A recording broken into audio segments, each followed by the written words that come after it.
در روزگاران کهن در دل قبیله‌ای دور دختری به نام رابعه زندگی می‌کرد. چشمانش چون سپید دم می‌درخشید و صدایش آرامش بخش بود. در همان قبیله جوانی به نام بهمن بود، دلیر و سربلند. هر بار که نگاهش به رابعه می‌افتاد دلش لرزشی دیگرگونه داشت، اما هیچ کدام حرفی نمی‌زدند. قبیله درگیر جنگی سخت بود.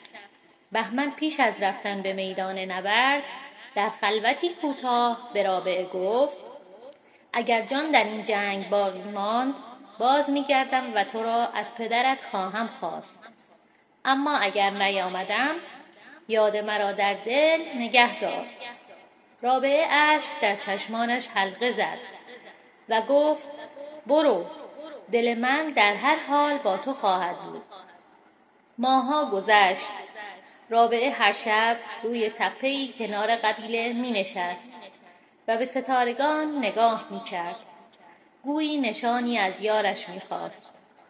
روزی غبار از دور نمایان شد. سوارانی به سوی قبیله می آمدند. دل رابعه تند می تپید. در میان آنها بهمن را دید، زخمی اما استوار. چشمانش به رابعه دوخت، بی آنکه کلامی بگوید.